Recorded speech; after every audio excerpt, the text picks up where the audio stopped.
Tout de suite, ça pète.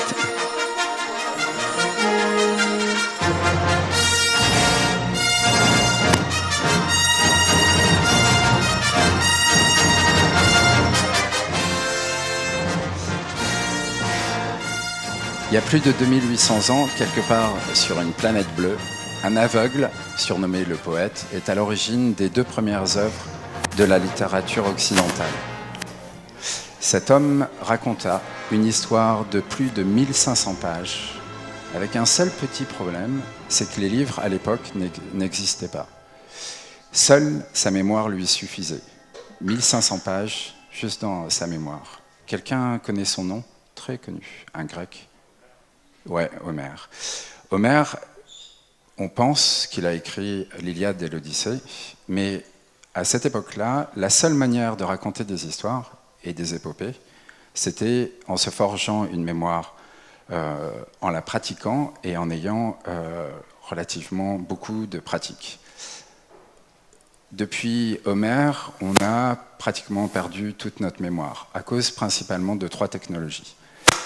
Merci Monsieur Gutenberg, avec l'invention du livre. Évidemment, le savoir était accessible juste avec la main, en prenant un livre. La deuxième révolution qui a réellement endommagé nos capacités mémorielles, c'est Internet. À partir du moment où on avait tous ces livres sur les rayons, on est devenu plus flemmard et on a commencé à avoir accès à toutes les bibliothèques. Et vous vous doutez, la 3e technologie qui a complètement ruiné notre mémoire, bien évidemment, c'est pas Star Wars, mais c'est les téléphones mobiles, les smartphones. Et levez la main, la personne qui est capable de citer de mémoire 3 numéros de téléphone d'un proche. Waouh! Ok, 5? 5 numéros? 1, 2 personnes, 3, 4. Voilà, c'est un peu le problème de toute une génération. Donc, à propos du mobile, le mobile est partout. Il est dans les transports en commun, on l'utilise dans les transports en commun, on l'utilise au bureau, on l'utilise en regardant la télévision, et on l'utilise avant de se coucher. Et la plupart des gens même utilisent leur téléphone. Le premier réflexe qu'ils ont quand ils se réveillent, c'est de prendre le téléphone. On est 5,5 milliards d'adultes de plus de 16 ans sur la planète. Il y a aujourd'hui 5 milliards de téléphones mobiles et 2,3 milliards de smartphones. Et quand on analyse les courbes de croissance de la population liée avec le mobile et les smartphones, on voit que c'est une pure croissance. En fait, il y a un point qui est assez intéressant, c'est en 2010, ici, sur ce point-là, on a vu la baisse de vente de PC. Et c'est tout à fait normal. Parce qu'en fait, toute technologie s'inscrit dans une courbe en S. On commence par une idée folle. Il y a 10 ans, Steve Jobs sur scène qui présentait son iPhone, pas mal. Et puis, on arrive à une période de création où en fait, c'est un enthousiasme. Il y a plus de gens, il y a la bataille entre les plateformes. Je ne sais pas si vous vous souvenez de Windows Mobile, Nokia, BlackBerry, paix à leurs âmes.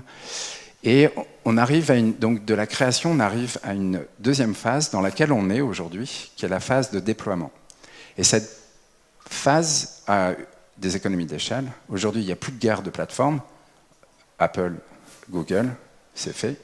Et on arrive dans une phase de maturité. Alors, ce qui est vachement intéressant, c'est de se dire quelle est la nouvelle technologie qui va démarrer ici. Parce qu'on voit que le PC est mort, les tablettes aussi. Si vous designez, on en parlera tout à l'heure, n'investissez plus dans les tablettes, c'est mort. Est-ce que c'est le VR? Est-ce que c'est l'intelligence artificielle? On ne sait pas encore trop. En 2016, pour la première fois aux États-Unis, on a passé la barre des 1 milliard de minutes passées sur le mobile. 1 milliard de minutes. En moyenne, les gens passent 3 heures sur leur mobile. Je pense que c'est plus, d'après mes études, mais sur ces 3 heures, un fait qui est un peu triste, c'est 75% passés sur Facebook. Quand on fait une autre étude, petite étude, une trentaine de personnes, On a remarqué que les gens allumaient leur téléphone 85 fois par jour. On pense même que c'est au-delà, que c'est de 120 fois par jour. Et ce qui est marrant, c'est quand on demande, ça doit être un biais cognitif à tous les coups, quand on demande aux gens, vous l'ouvrez souvent, la plupart disent non, la moitié. Et chaque session, enfin la moyenne des sessions est en dessous de 30 secondes. Si je prends cette étude-là et que je l'applique dans mon design, je dois convaincre n'importe quel utilisateur qui va surfer sur son mobile en moins de 30 secondes. Et il va revenir. Le 1er février 2017, Facebook a annoncé ces chiffres. Presque 2 milliards de gens sont actifs sur Facebook. On est 5,5 milliards d'adultes, il y a 2 milliards sur Facebook. Il y a des gens qui pensent que Internet, c'est Facebook. Des gens qui pensent que Facebook, c'est la manière de rentrer sur l'Internet. 600 millions sur Instagram, 1,2 milliard sur WhatsApp et 1 milliard sur Messenger. Et moi, dans mon travail, je suis obligé de travailler avec Facebook. Je ne travaille pas pour Facebook, mais avec Facebook, parce que c'est là où sont les gens.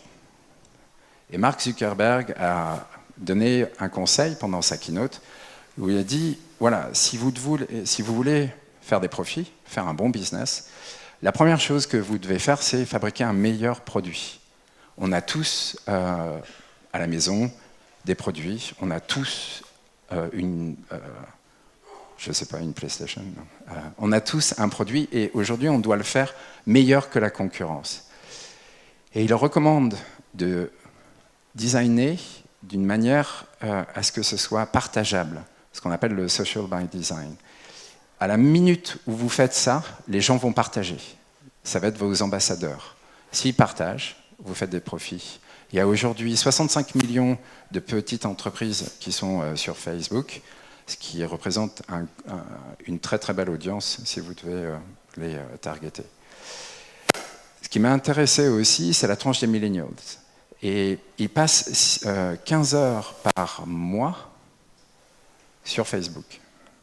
15 heures, c'est énorme. Et 6,5 heures sur Instagram et Snapchat. Et en fait, sur la partie gauche ici, c'est le taux de pénétration des réseaux sociaux chez les millennials. Globalement, Facebook est à 95%. C'est-à-dire que cette tranche d'âge est sur Facebook, et sur Instagram, et après sur les 4 autres. Franchement, si vous devez designer by social, je vous recommande d'être sur ces 6 plateformes. Si vous n'y êtes pas, c'est le moment de vous y mettre. J'ai regardé aussi une autre analyse qui est assez intéressante. Alors, ça commence ici. En 2016, Ericsson a analysé le trafic mobile. 50% du trafic mobile est pris par la vidéo. YouTube, mais aussi Facebook vidéo. Et récemment, j'ai assisté à une conférence où il y avait une blogueuse, un influenceur qui travaillait pour promouvoir des produits. Et elle dit, arrêtez de faire sur YouTube, faites des vidéos sur Facebook. Ça cartonne plus. Et si on fait une projection en 2022, c'est 75% du trafic mobile sera sur la vidéo. Donc j'ai un tout petit conseil, après on arrête les chiffres.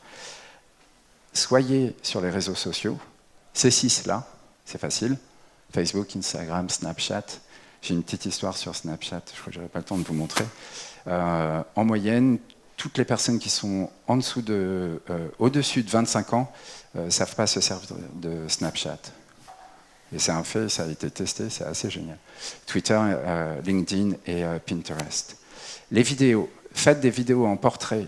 Je vais vous montrer pourquoi plus tard. Les vidéos en portrait sont instantanément immersives. Sur Facebook, faites des vidéos en carré. Les gens scrollent, vous avez une plus grosse surface. Si vous prenez une surface landscape sur Facebook, ça va être gros comme ça. Si vous faites un carré, vous doublez. Vous doublez l'attention et mettez surtout des sous-titres sur vos vidéos. Parce que les gens en scrollent ou souvent n'ont pas envie sont pas forcément à leurs headphones. Et sur le mobile, faites du design adaptif, je vais vous en parler tout de suite, et on va parler un petit peu des Smart UI. Alors pourquoi j'aime les vidéos en portrait? J'ai un super exemple. J'ai été un peu, mon cerveau a été un peu lavé pour les quelques années que j'ai bossé chez eux. Je vous montre.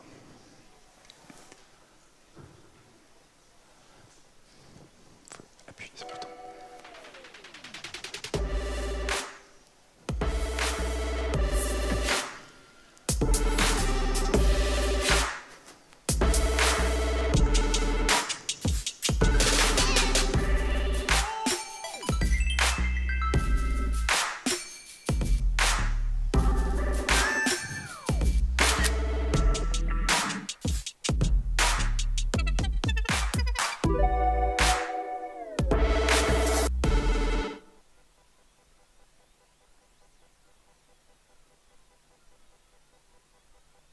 Un, deux, ouais.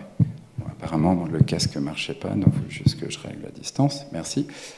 Pourquoi j'aime cette vidéo et pourquoi j'aime la manière dont ils l'ont présentée, c'est que c'est tellement immersif, on a l'impression d'être dans l'appli photo, mais en plus ils mettent les sous-titres, et quand vous tenez en fait votre téléphone et que vous regardez cette vidéo, vous avez tout de suite envie d'utiliser l'appli. L'App Store, lundi, a été redesigné, et maintenant les vidéos dans l'App Store sont dans le scroll. Donc vous scrollez des applis et vous verrez directement les vidéos. Donc ça, c'est vraiment super important. En termes de design, depuis quelques années, voilà ce qu'on nous demande de faire sur un laptop et sur un mobile. En fait, c'est pour ça que je pense que les Smart User Interface sont importantes, c'est que c'est fini ce monde-là. Aujourd'hui, on est obligé de développer pour iOS, pour Android, pour l'Apple Watch, pour iMessenger. Si vous regardez Airbnb, ils ont fait tous ces développements sur tablette, sur Apple TV, Chrome TV, Alexa, Apple et Google, Messenger Bot, etc., etc. Ça fait énormément de choses à développer. Donc il y a une technique en termes de design qui s'appelle, vous avez tous entendu, le responsive design. En fait, le responsive design est une partie intégrante du design adaptif, et je vais vous montrer pourquoi. Le responsive, ça fait partie de votre stratégie, mais c'est qu'une petite bulle dans l'énorme bulle adaptive. Parce que l'adaptif, vous devez gérer tous les devices que je vous ai montrés. Vous devez gérer la géolocalisation, le touch, tous ces éléments, et il y en a plus de 150, qui n'ont rien à voir avec un laptop. Et si vous intégrez toutes les fonctionnalités de l'adaptif, alors le responsive, c'est un peu super facile à faire. Un exemple, une super plateforme si vous cherchez pour tout ce qui est des événements sur les devices, c'est Modernizer, qui liste en fait et tous les codes pour intégrer ces fonctionnalités. Et récemment, en fait, j'étais embauché pour refaire l'architecture d'un gros site web pour 8 millions de professeurs en Angleterre. Je suis à Londres. Et ils m'ont demandé quelle était mon architecture pour faire du laptop et pour tout le reste. Et c'est assez simple. On a pris le laptop et les tablettes et on les a mis en responsive. Pourquoi? Parce que les tablettes, globalement, comme je disais, sont en déclin, et que j'ai pas besoin de faire de l'adaptif sur les tablettes. C'est une expérience surf, donc je mets ça à gauche, responsive. Par contre, du côté smartphone web et smartphone app et tout ce qu'on va développer par la suite, ça c'est adaptif. Et on utilise la plateforme, la librairie JavaScript React, je pense que la plupart des gens connaissent, c'est assez puissant. Alors, mon métier, j'adore cette image. Mon métier, c'est Lead UX Architect. Et évidemment, quand on vous demande ce que vous faites en dehors d'un cercle pro, c'est toujours un peu un problème pour y répondre. Donc, j'ai trouvé une petite astuce. Je dis, je redonne du temps aux humains. J'essaye en fait de faire que les humains passent moins de temps possible sur les interfaces. Parce que je pense qu'en tant que designer, ma mission, c'est de rendre les gens plus libres avec leurs partenaires, leurs enfants, et que j'ai à l'inverse de tous ces grands Google et compagnie qui essayent d'attirer votre attention et qui essayent de vous garder sur cette plateforme, moi, mon job, c'est de faire l'inverse, c'est de vous rendre votre temps libre. Donc, j'ai fait une petite recherche sur les self-sovereign identity. C'est un concept qui vient de commencer, ça fait 2 ans, et la technologie, c'est une technologie blockchain, mais plus simple. En fait, ils utilisent des ledgers et il n'y a pas de miners. Alors, pour faire ça, il faut que je fasse une petite démo.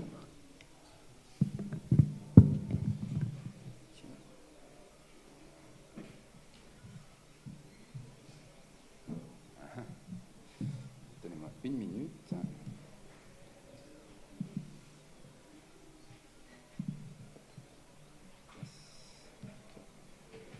C'est live, c'est cool. Je vous avais dit, c'était expérimental. C'est bon.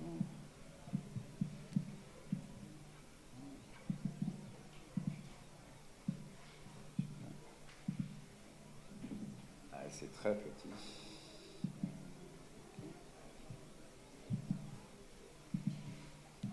Waouh. Alors, j'essaie de vous montrer mon téléphone en live, ce qui est assez rigolo. Yes, voilà. Ok. Donc, j'ai un écran de téléphone qui est un petit peu particulier. Si ça vous intéresse, je vous expliquerai le hack. C'est très très simple. Ouais, je vous l'explique tout de suite. Pour ceux qui connaissent. Et je vous montre un petit proto. Donc,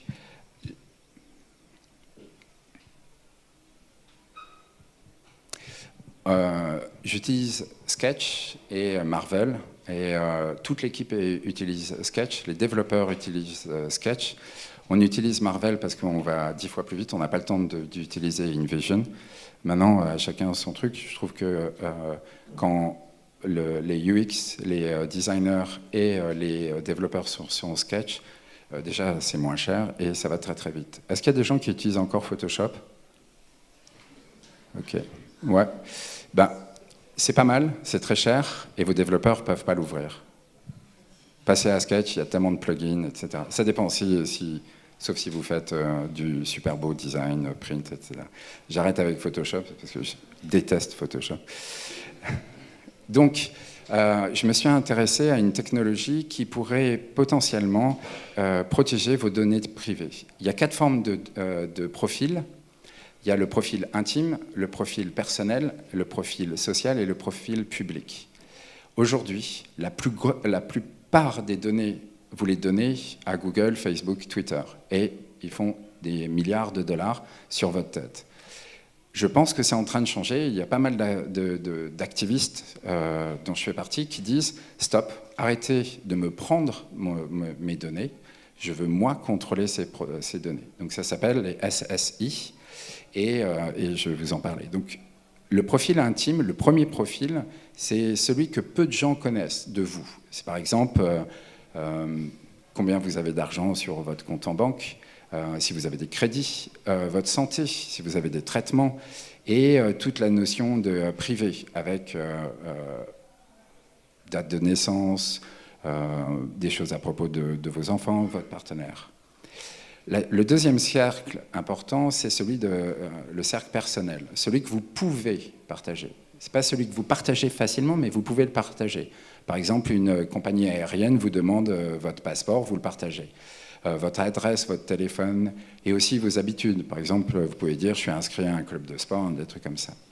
Le troisième cercle, c'est celui qui génère relativement pas mal de data, c'est celui qui est social, celui qui est très partageable. Donc votre email, votre Facebook, tous les réseaux sociaux, mais aussi où vous travaillez, ce que vous faites avec LinkedIn. Et de plus, là, les communautés, vous êtes inscrits, vous êtes dans des meet-up, vous avez des réseaux dans lesquels vous êtes impliqués. Le quatrième profil, public, c'est celui sur lequel vous n'avez absolument pas la main, genre quand dans les moteurs de recherche, vous tapez Yohann Nada, et puis voyez la liste, et puis... bon, si un peu de chance, vous voulez effacer et que vous vivez en Europe, c'est possible. Si vous vivez en Angleterre ou aux États-Unis, vous ne pouvez pas effacer les résultats de Google. Il va falloir qu'on travaille là-dessus. Le problème, c'est que ces 4 profils, on va dire les 3 plus principaux, génèrent énormément d'argent. Donc il y a une solution, et ça c'est pour toutes les startups dans la salle. Et si vous voulez commencer à investiguer la protection des data et de vos utilisateurs, nous on est en train d'y travailler. Il faut savoir que les gens prennent beaucoup de plaisir à vendre vos profils. L'équivalent de la sécurité sociale en Angleterre a vendu 1,6 million de profils sans jamais demander leur avis aux gens. En Inde, 1,2 milliard de profils ont été vendus à des data brokers. Un profil d'un utilisateur, ça coûte 10 centimes. C'est-à-dire, franchement, on ne vaut pas grand-chose. J'ai commencé à analyser ce que faisait Facebook, et il y a d'autres activistes qui sont vraiment, vraiment très intéressants. Et il y a à peu près une 40aine d'algorithmes qu'utilise Facebook pour vous traquer. Je vais vous en prendre un qui est presque flippant. Ça s'appelle l'analyse de vos routines. Donc globalement, je suis sur mon téléphone, je suis en train d'utiliser Facebook, et j'arrive sur... j'utilise le matin, l'après-midi, le soir, etc. Donc en fait, l'analyse des routines va détecter si vous êtes sur votre GPS, va détecter votre adresse IP, si vous êtes sur un signal Wi-Fi, et si vous êtes en mouvement sur le réseau GSM. Et l'algorithme va regarder toutes les heures ce que vous faites. Ce qui est assez sympa. Et en fait, ils arrivent à faire des patterns où ils arrivent à dire, globalement, bonjour, je sais où vous habitez, je sais où vous travaillez, et je sais ce que vous faites. Et donc, forcément, vu qu'ils gagnent de l'argent, ils vous targetent de la publicité à cette fin-là. Moi, ça me gêne. Je ne suis pas d'accord. Je veux changer les trucs et je pense que... Merci, Twitter, sympa. C'est live. Si vous êtes intéressé, si vous voulez lire, en fait, toute la technologie qui est derrière ça, que je vais vous présenter, ils en parlent bien sur labs.rs, forcément, hein, les activistes en Russie. J'ai appuyé... Ça s'appelle les SSI, Self-Sovereign Identity. Globalement, on crypte votre profil. Comment ça marche? J'arrive, par exemple, à la banque. La première fois, j'ouvre un compte et je vais présenter mon passeport, mes justificatifs de domicile, et aussi, moi, j'arrive physiquement. Mon SSI est vide. La banque va dire, j'ai bien rencontré Johan, j'ai bien vu ses papiers, j'ai bien vu tout ça. Va rentrer en fait dans mon SSI des données qui sont validées par la banque. Et en rentrant ces données, en fait, ça devient des attestations. Et ces attestations, elles remplissent au fur et à mesure mon profil. Et stop. Arrêtez, je peux pas quitter Twitter. La même chose avec votre employeur, la même chose avec le gouvernement, l'acte de naissance, ces choses-là. Tout ça rentre dans votre profil. Du coup, ça devient vachement intéressant parce que, imaginons que vous allez chez un loueur de voiture. Première fois, vous arrivez permis. Vous arrivez au comptoir, bonjour, Johan, permis. Et mon SSI dit que j'ai suffisamment d'argent sur mon compte, que je suis solvable et que j'ai des assurances, etc. Le loueur de voiture va dire « Ok, très bien, j'ai bien vu votre permis » et va rentrer en fait un pointeur, une attestation dans mon SSI. À partir de ce moment-là, où que j'aille, dans n'importe quel loueur de voiture, mon SSI dira « C'est bon, j'ai vu son permis » et c'est assez fantastique. Et si vous reliez ça avec une technologie qui est en train d'exploser en Chine, qui est la reconnaissance faciale, globalement, vous rentrez dans l'agence, je vais vous le faire, vous rentrez dans l'agence, je vais vous parler aussi d'une autre technologie qui est pas mal, vous rentrez dans l'agence, bonjour, vous prenez les clés et vous repartez. Ça, c'est faisable aujourd'hui, maintenant. Pareil, quand vous allez dans un bar et que vous avez tout juste 18 ans, la personne n'a pas besoin de savoir ma date de naissance, elle a besoin de connaître mon âge, juste si j'ai plus de 18 ans. Pareil sur les réseaux sociaux, avec le SSI, je n'ai pas besoin de donner toutes mes informations, je n'ai pas besoin d'aller dans les préférences de Facebook qui font 14 pages. Franchement, il faut avoir fait HEC pour comprendre comment ça marche. Je dis juste avec mon SSI, je n'ai pas envie que tu donnes ça et ça et ça. Et imaginez sur les sites d'e-commerce, ils ont mon adresse, ils savent quand j'ai envie d'être livré, etc. Donc c'est plutôt cool. Donc je repars sur... Donc, QuickTime, c'est un bon outil pour enregistrer ce que vous faites sur votre téléphone. Vous faites juste New Movie Recording et ça marche très très bien. On reprend la keynote. Yeah.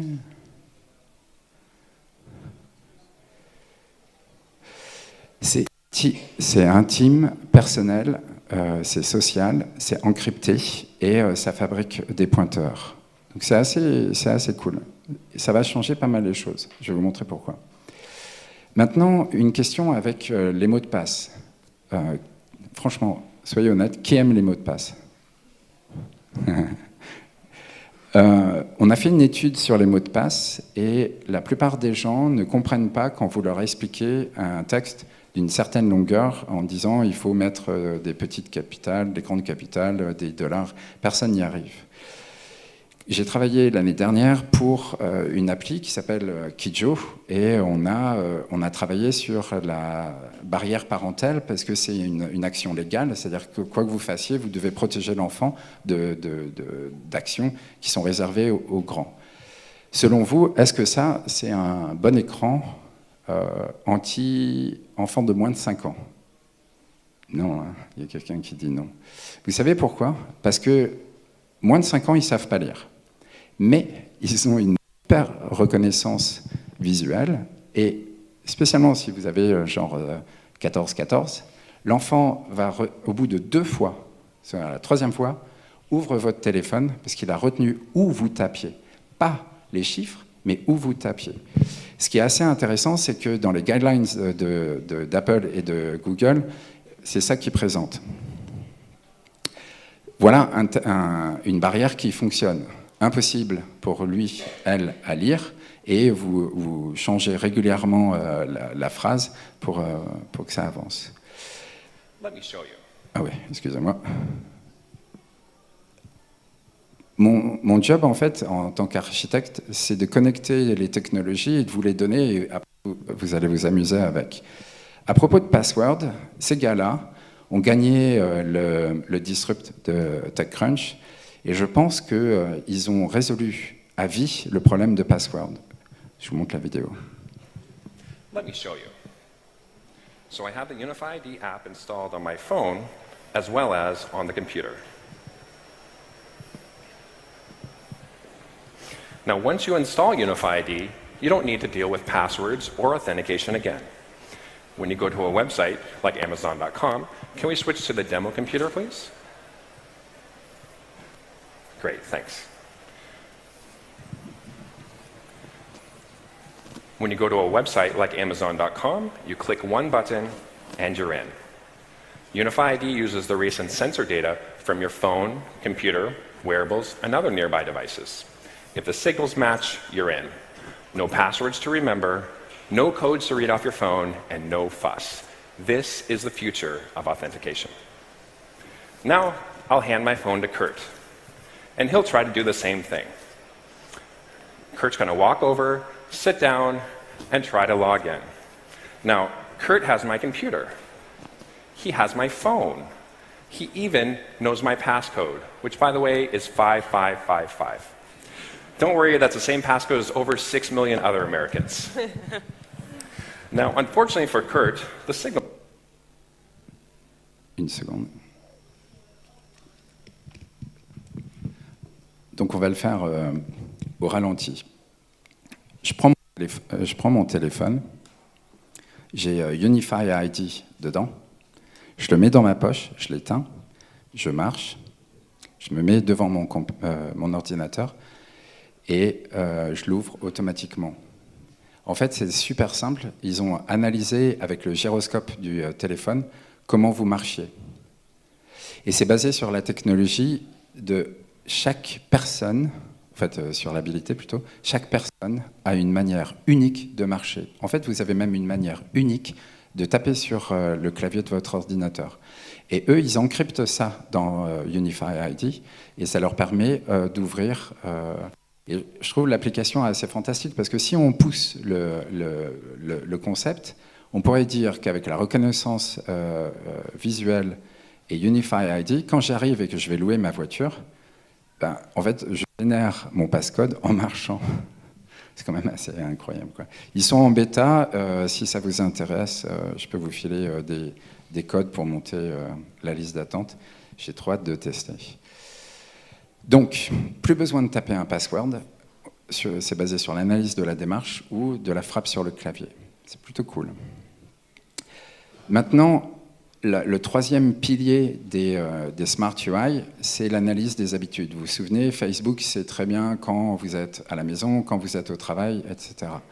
En fait, ça, c'est le cœur du concept même. C'est-à-dire que, et je vais vous raconter une petite histoire, voilà ce que je fais tous les matins.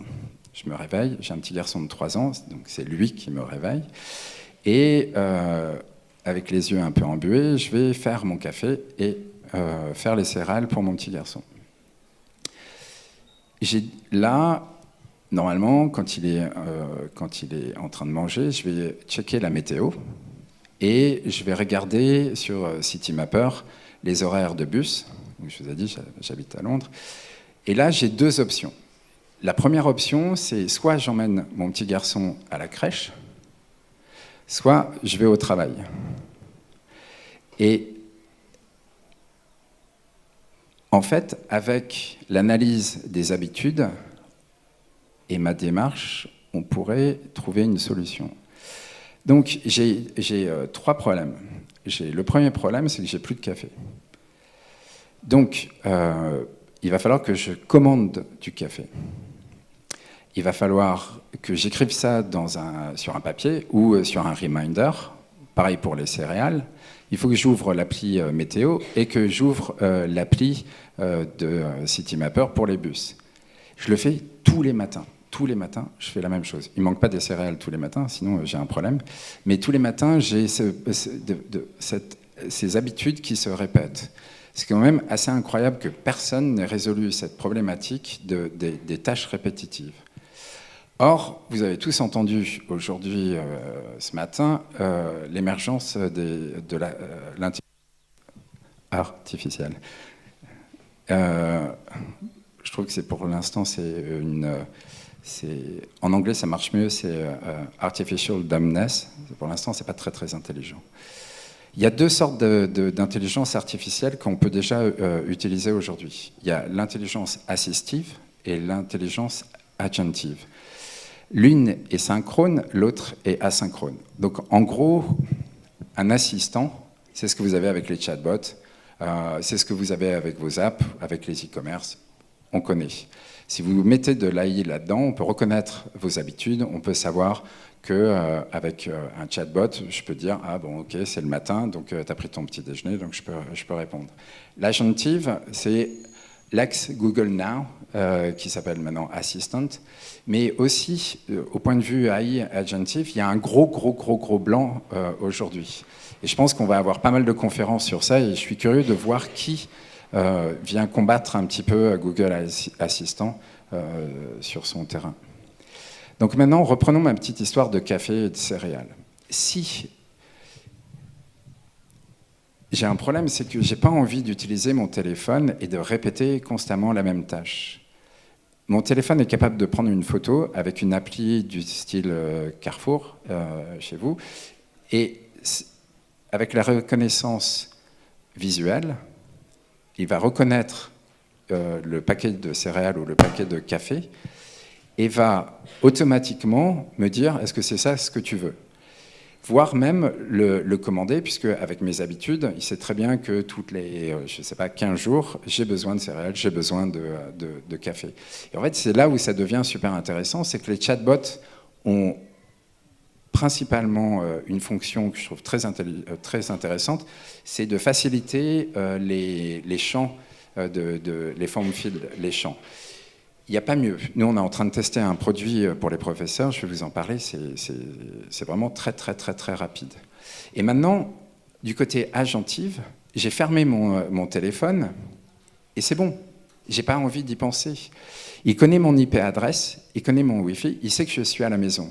Pourquoi alors, dans ces cas-là, l'app ne fait pas tout simplement une nouvelle commande, utilise mon SSI, dit « je sais qui tu es », Johanna, ok, je sais où tu habites, va développer un pointeur de livraison directement entre ma maison et le site de livraison. Et même avec Unify ID, il suffit que je ferme mon téléphone, je marche, et je dis bah, « ok, c'est bon, tu peux payer, je suis d'accord, tout va bien ». Ouais. Ouais, Amazon, les clics. Ouais, mais juste un petit problème avec ça. C'est-à-dire que je vais avoir quoi? Je vais avoir, comme les vendeurs de montres, là, je vais avoir une liste de badges débiles dans ma maison. Tout le monde a ça, hein, d'accord? Tout le monde a ça dans sa poche. Moi, ce que je dis, c'est que si on développe une app aujourd'hui, il faut qu'elle soit agentive. C'est-à-dire que c'est facile de faire un assistant. Ça, c'est juste un assistant. Ça fait juste, quand je clique, ça dit j'en ai besoin. Mais moi, je n'ai pas besoin de cliquer. J'ai juste besoin de dire, en fait, en gros, tu connais tellement bien mes habitudes que l'app dit, au fait, tu auras assez de céréales. Mais bon, c'est une bonne initiative. Je trouve juste le design horrible. Mais ça c'est personnel. Donc, comment redonner du temps? Quand on a redesigné l'appli pour les enfants, ça c'est fort, on avait deux problèmes. On avait deux problèmes. On avait le problème que, d'un côté, les parents voulaient utiliser l'appli, lancer une vidéo et la donner aux enfants, et de l'autre, on avait les enfants qui utilisaient les boutons. Et pourquoi on a fait la vache? Parce que les enfants de moins de 5 ans ont un grand jeu. Je ne sais pas si vous avez des enfants, des neveux, des nièces, et que vous recevez cet adorable cadeau qui ressemble à une grosse boîte électronique sur laquelle le gamin va presser un bouton. Action, réaction, les enfants adorent ça. Donc ils vont passer une demi-heure à faire me comme ça. Et donc, moi, en tant que parent, j'ai juste envie de jeter le truc à la poubelle. Donc, quand on a designé ça, on a designé pour les enfants.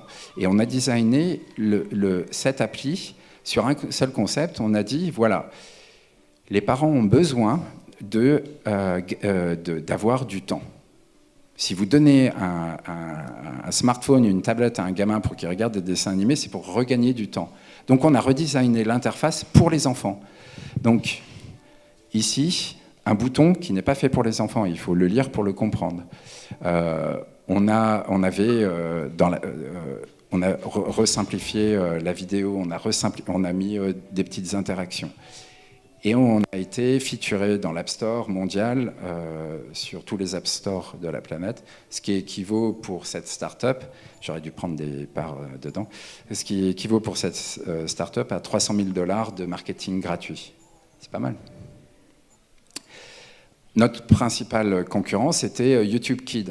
Vous avez compris, les enfants ne comprennent pas les icônes, ne comprennent pas les hiérarchies, ne savent pas lire. Et devinez sur quoi ils tapent? Le gros bouton rouge en haut à droite. Search, search, search. Et je connais le designer de cette appli. C'est un copain, mais comme... pareil, quand il lance la vidéo, il y a plus de boutons que de vidéos, donc c'était peut-être pas une bonne idée.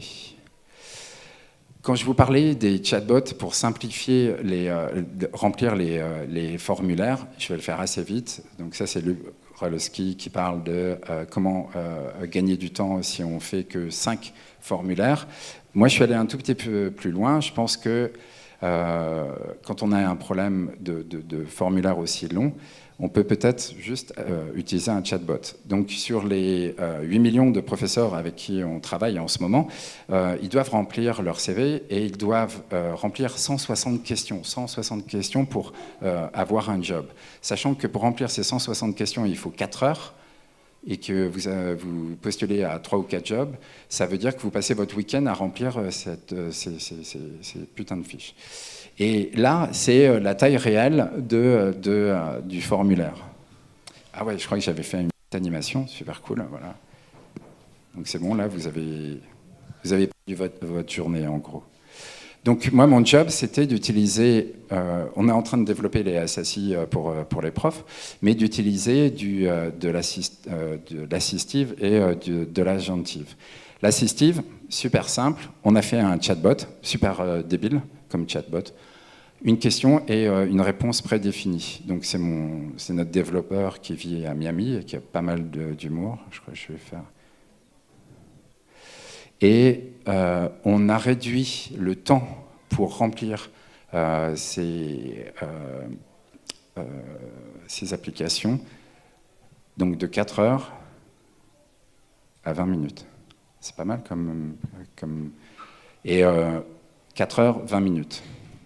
Donc non seulement on a libéré du temps des professeurs, mais en plus on leur a fait un petit teasing, on leur dit qu'est-ce que vous allez faire de votre temps libre. Ils sont assez contents. On va parler d'un petit peu de UX design et il me reste 10 minutes, ok.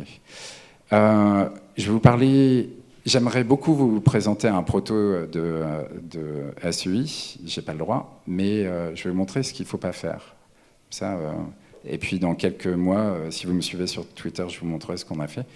C'est assez sympa. Donc qu'est-ce qu'il ne faut pas faire ? Avant tout, j'ai un petit jeu. Combien de sens avons-nous ? Donc vous avez pas, si vous avez des papiers, crayons, essayez de noter mentalement combien de sens avons-nous. 5, 6, 10. Qui a plus de 20 ? Personne. En fait, c'est assez intéressant quand on travaille dans le UX design, c'est qu'il faut rechallenger chaque chose qu'on vous dit. En fait, on a 27 sens. Certains portent... enfin, il y a un petit problème avec, mais bon, on va faire la liste assez rapide. Je suis désolé, mes slides sont en anglais, mais bon, la vue. En fait, on a 2 sens. On a un pour la couleur et l'autre pour la brightness, puisqu'on a les cônes et les rods dans les yeux. Le goût, c'est 5 sens. Le sucré, salé, amer, c'est quoi l'autre ? J'ai oublié. Ouais. Pardon ? Acide, ouais, merci. Je fais trop mon Jean-Claude Van Damme. Le toucher. En fait, 5 sens. Et si vous travaillez sur les tablettes et les smartphones, c'est très intéressant. Apple a travaillé sur le touch et le force touch. Donc on est capable de sentir la pression, la température, mais aussi la douleur. Et aussi si la surface est irritante. La pression, quand vous prenez l'avion, je vais aller vite. Ça, c'est l'irritation, qui est différente du toucher, qui est une irritation qu'on ressent sur le corps quand un moustique vous a piqué. La thermoception, facile, on est capable de sentir la chaleur et le froid. Son, l'odorat. Alors, la proprioception, ça, c'est assez génial. On peut faire le test, donc vous me regardez et vous touchez l'intérieur de votre cuisse. D'accord, vous savez tous où c'est. Le test des flics américains quand vous êtes bourré, vous mettez le doigt sur le nez et vous marchez sur une ligne blanche. Pourquoi ? Parce que vous ne pouvez pas voir la ligne blanche, vous pouvez pas voir, enfin vous voyez la ligne blanche, mais vous ne voyez pas vos pieds. Et ça, c'est super important en design. Et puis, il y en a un petit peu plus, et donc ça, c'est ceux qui portent à conséquence, parce que c'est la faim. Et la soif, ça c'est assez important quand vous designez pour genre Uber Eats. C'est super important de faire un design très alléchant avant midi parce que vous êtes sûr de faire une très bonne conversion. Et puis si on écoute Noémie, je pense que c'est aussi un biais cognitif assez fort. Voilà, juste pour éviter d'aller plus vite. Désolé. Hop. Je vous avais dit j'avais plein de slides, c'était cool. Mais comme ils m'ont dit, ouais, vous avez 10 minutes de plus, je me suis dit, ouais, c'est cool, je vais en profiter. Une autre donnée qui est vachement importante, c'est qu'on retient que 10% de ce qu'on entend. Donc en gros, vous n'allez pratiquement rien retenir de ma keynote, 20% de ce que vous lisez, mais à la minute où vous interagissez avec votre smartphone, vous mémorisez 80%. Donc quoi que vous fassiez sur vos téléphones, au lieu de scroller, essayez de faire des interactions, ça marche à tous les coups, vraiment. Et j'ai une super vidéo, il n'y a pas de son. Si.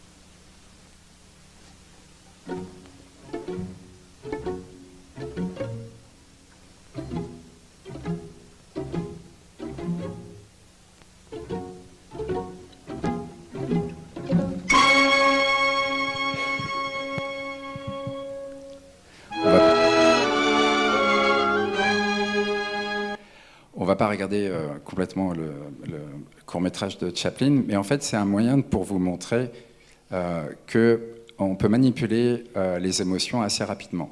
Vous étiez... c'est quoi? Ok, il rentre dans une cage. Au moment où il s'enferme, la tension monte. Et vous avez tous à peu près réagi de la même manière en faisant « il s'est enfermé ». Et là, vous êtes vraiment intéressé. En fait, pour fabriquer du design et du design d'interaction, vous avez 7 secondes. Vous vous souvenez le temps que les sessions sont de moins de 30 secondes, il y a des sessions de moins de 7 secondes. Donc vous avez 7 secondes pour convaincre de votre message. Et j'ai 5 minutes pour vous montrer 40 slides. En gros, chaque fois que vous allez créer une émotion, vous allez créer un souvenir. Vous vous souvenez de votre premier baiser? Non? Si? Non? Bon, personnellement, c'était un désastre. Mais je m'en souviendrai toujours, toute ma vie, parce que l'émotion a généré un souvenir. Si vous designez, et c'est ce que nous on fait en ce moment, vous designez aussi pour inclure toute personne qui a des problèmes. Par exemple, Microsoft a sorti des guidelines super intéressants et a donné des chiffres. Sur le smartphone, on a tendance à utiliser une main. Donc, il y a 3 sortes de classifications. Les personnes qui n'ont qu'un bras, et les personnes qui se sont cassés le bras, ou quelqu'un comme moi pendant des mois qui tenait mon bébé et qui essayait de continuer à travailler sur mon téléphone. Ça représente 21 millions de personnes. Et donc, c'est intéressant que vous regardiez le design de Microsoft, le design by inclusion, parce que ça a vraiment un impact en fait sur la manière dont on utilise notre expérience utilisateur. Pareil, pas de genre quand vous parlez aux enfants. Il y en a marre du rose pour les filles et du bleu pour les garçons. On est complètement dépassé. Tous ceux qui, sur l'App Store, font du sans genre, genderless, font un carton plein. Pareil, est-ce que c'est pas le moment de se poser des questions sur les formulaires? Est-ce qu'on a besoin de faire garçon-fille? On sait qu'il y a plus de genres, et est-ce qu'on peut être plus précis? Par exemple, ici, dans le formulaire du haut, c'est à peu près parfait en termes de UX. Female, male, neutral, et j'ai pas envie de le dire. Et ça, c'est assez intéressant. Tout d'abord, si mes slides vous intéressent, je les publie demain au calme. Vous travaillez aussi avec des personnes qui ont besoin de voir. Ça, c'est un Kindle en 36 points. Ça doit faire au moins 14 000 pages, je pense. Sur son téléphone, c'est 12 points. Ça ne marche pas. Sur le Kindle, ça marche bien. Donc, vous devez designer. Les SUI, elles vont capter le fait que vous portez des lunettes ou pas, et vont grossir les interfaces. C'est pas mal.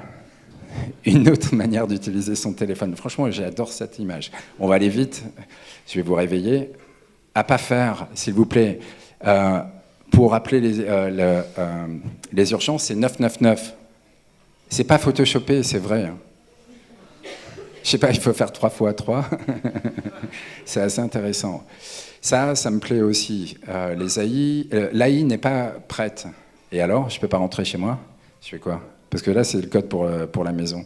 Franchement, quand ce genre de message arrive, c'est, je sais pas, un numéro de téléphone, appelez la hotline. YouTube, le truc à pas faire. Ça, c'est une pause sur YouTube. C'est n'importe quoi. Sérieusement, c'est n'importe quoi. Je pense qu'on peut pas mettre plus de boutons. J'aime pas trop YouTube. Ah ouais, mon préféré. C'est vrai, c'est 1 minute. 1 minute pour vous présenter ça, ok. Eh oui, c'est vrai. Je l'ai filmé parce que j'y croyais pas. Et ça dure, hein. Tant que je clique pas, ça dure. Alors ça s'appelle de Minimal UI. Ne faites pas, d'accord? Ne faites pas ça, s'il vous plaît. C'est pourri. Vas-y, appuie. Non, appuie. Ouais. C'est pas émotionnel, c'est pas sympa. Et ça load que dalle. C'est horrible. Moi, j'étais paumé. Je dois pas être la cible. Je suis pas assez hipster. Le design, c'est 90% de typographie avec 90% d'espace blanc. C'est Jeffrey Zellman, grand monsieur. Qu'est-ce qu'il me reste comme slide? Ah ouais. Vous voulez faire de l'émotion sur le mobile? Screenshot. Sa mère qui lui dit You're such a disappointment. Ça a été designé pour. C'est un fake et ça a été designé pour Twitter. Il y a 350 000 personnes qui ont tweeté ça. Ils n'ont vraiment rien à faire de leur journée. Dernier écran et après la parole. Ah, encore 5 minutes, c'est cool. Ah oui, d'accord. Si vous designez pour mobile, cet écran-là, c'est un des meilleurs que j'ai trouvé. Pourquoi le bouton Back est en haut à gauche sur les UI? Parce que la designer était gauchère, celle qui a inventé ça. Et donc pour elle, c'était déjà un iPhone 1, donc c'est plus petit, elle tapait là.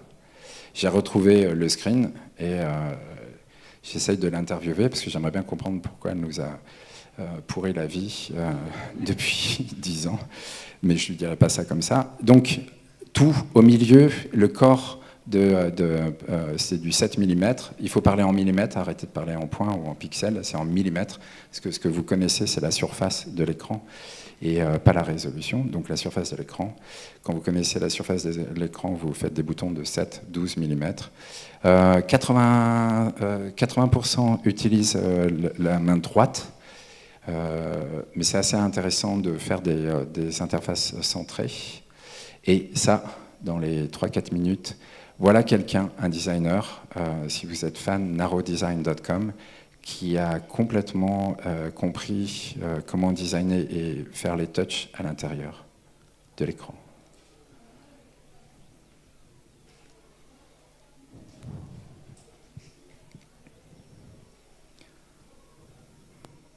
C'est devenu viral je crois, en 1 heure. Et c'est son portfolio. Et c'est assez sympa. Et ce qui est intéressant, c'est qu'il a mis la croix pile dans la zone où j'ai mon pouce. Et ça marche assez bien. Je crois que j'ai encore 1 ou 2 trucs. Etc., etc. Franchement, à voir, c'est une interface qui est géniale. C'est sûr que c'est un peu plus difficile pour faire un site de e-commerce, mais c'est assez sympa. L'éthique est la chose la plus importante. Évidemment, j'ai plus de minutes pour en parler, mais c'est laissez vos enfants jouer, rangez votre téléphone quand vous êtes dans le jardin d'enfants. Tous les jours, tous les week-ends, je vois ça. Je vois des parents sur leur téléphone. Ils auront le temps d'y être. Et il y a un manifeste sur l'éthique design. Je vous passerai les slides. Vous pouvez regarder ça, c'est quand même assez impressionnant. Et pour conclure, je pense qu'on est Aujourd'hui, avec toutes les technologies, on est en train de fabriquer ça. Il y a eu un article dans le Guardian récemment qui disait que la plupart des enfants demandaient prier pour l'attention de leurs parents. C'est une publicité qui a été faite en Corée du Sud, dans la rue, pour dire aux parents sérieux, c'est vraiment le monde que vous voulez faire. Et je crois que j'ai fini. J'en ai encore plein des slides, mais on va s'arrêter là. Ah non, une super vidéo d'Apple et j'arrête.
C'est fini.